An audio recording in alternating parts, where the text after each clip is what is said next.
mas explorer ba ang babae kaysa sa lalaki? Well, I think pareho naman na may tendency na mag-explore, no? Yung maging curious ka sa world, di ba? Kung totoo. what's out there. True. At pang dagdag ng spice sa inyong intimacy as Yes. partner.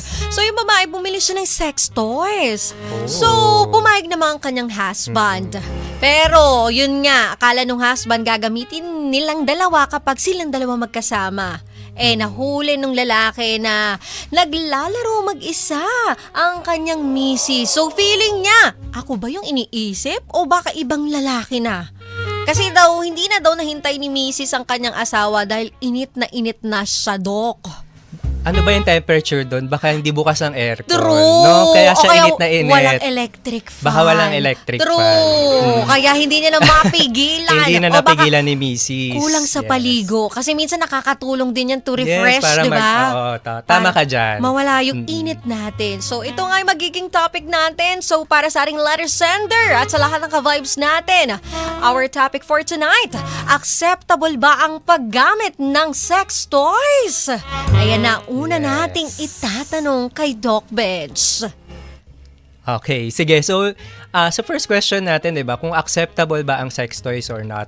Legally, siguro hindi ako yung best person to speak about it kasi hindi ganoon kalaki yung knowledge ko legally about it, no. Pero as far as I know, wala namang batas na naghihinder sa atin or pumipigil sa atin na gumamit ng mga sex toys. True, kasi kaya nga po binibenta yan 'di ba? Hindi naman yan mabibili o mabibenta maalo kung hindi siya pwede. Ngayon, medically speaking, syempre, doctor tayo. Opo. So, ang medical na opinion ko naman is same din.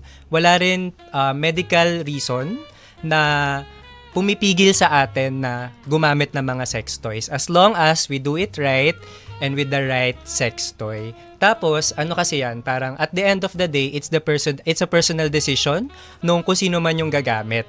And ano rin siya, decision siya kung ano naman kayo in a relationship kayo, decision yung dalawa kung gagamit kayo or not. Yes. So, yun pa rin, nakabase pa rin yan sa personal choice nyo as partner. At hindi lahat, may mga ano ba yan, iba't ibang klase, di ba? Yes, so, may maraming proper, klase. may tamang paggamit at kung ano yung deserve na gamitin during yung intimacy ninyo. Yes. So, At saka yung tama para sa katawan mo. so may ganun pala. Yes, kasi baka mamaya sobrang laki, 'di ba, nung toy na gusto daw ginagamit ni mo, ate, 'di ba? gusto ni ate Gusto ng ng malaki.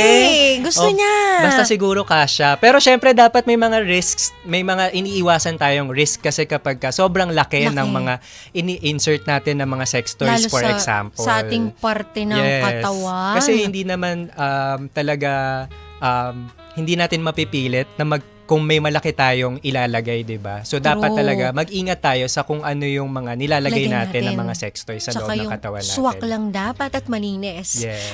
Yun nga, Doc, hindi naman lahat ng tao alam yan. So para saan ba ang sex toy? Saan ba ginagamit ito? Sige, ang sex toys ay ang ano niya is mga laruan sila, 'di ba? Quote unquote, kung saan ini-increase yung sexual pleasure and yung intimacy sa act ng sex, no? So kasi kapag tayo ay sex toy, gumagamit ng sex toy, para ka rin nagse-sex. So may mga chemicals sa katawan na lumalabas or na nare-release tulad ng dopamine, which is the happy hormone. Meron din yung oxytocin, which is the love hormone, mga endorphins, na ang end effect ay magre-relax yung katawan natin, mababawasan yung stress. 'Di ba tayo kapag tayo ay kapag tayo ay nakikipag-sex, nakikipag-tsuktsaka, nakikipag-loving, ibaon mo ng ibaon, ganon. Ang end effect, parang natatanggal yung stress natin, di ba, pagkatapos. Tapos minsan parang inaantok pa tayo, di ba? So yun din yung effect ng ating mga sex toys. Magre-release ng mga chemicals ang katawan for our very own pleasure. At saka nakaka-glow, no? Yung Yes. after sex.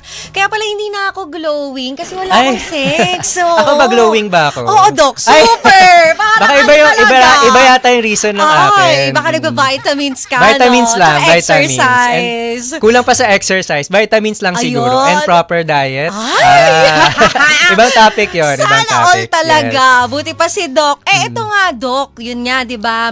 Yan yung pinagagamitan ng sex toys. Pero may iba't ibang uri kasi ng sex toys, di ba? Ano ba yung perfect o yung makukonsider na pinaka-safe gamitin? Yes, tama ka, no, DJ made. Maraming types ng sex toys. Merong ini-insert, merong pinag-i-insertan, merong pang baba, merong pang taas. Meron din sa lahat ng sexual orientation o gender identity o kaya kung ano man yung kink mo, meron. Yung pinaka-common na naririnig natin is yung dildo or yung vibrator. So yung dildo is parang nakahulma siya ng are ng isang lalaki. Tapos i-insert siya dun sa parte ng katawan natin. So yun yung isa sa pinaka-common. Oo, at yung may mga iba't ibang kulay to. Yes, iba-ibang gusto mo ng kulay. maputi, gusto mo ng pinkish, o Yes. gusto mo ng brownish. Ay, Ano bang, brownish! ikaw, anong kulay ba yung gusto mo? Brownish. Brownish. Ayaw mo ng pinkish. Depende. Kapag naka-lights on, pinkish tayo para kitang-kita. Pero kung madilim naman pwede na dun sa sa brownish or sa dark. Sige, agree ako dyan. Diba? Agree ako. Tsaka meron din, di ba, parang mga iba-iba yung texture. Yes. Para din yun sa pag-increase ng sexual pleasure and intimacy. Pero Diba? may toy din na nilalaro yung parte ng katawan ng babae, di ba? Yes. So, Yung ayun hindi nga. siya pinapasok, parang nakakakiliti lang. Ako Diba may hindi ko ganon? pa yun na-encounter. Dapat ma-encounter mo yan, Doc. Sige, Dapat magre-research ma-encounter ako, mo magbabasa yan. ako after this. Ito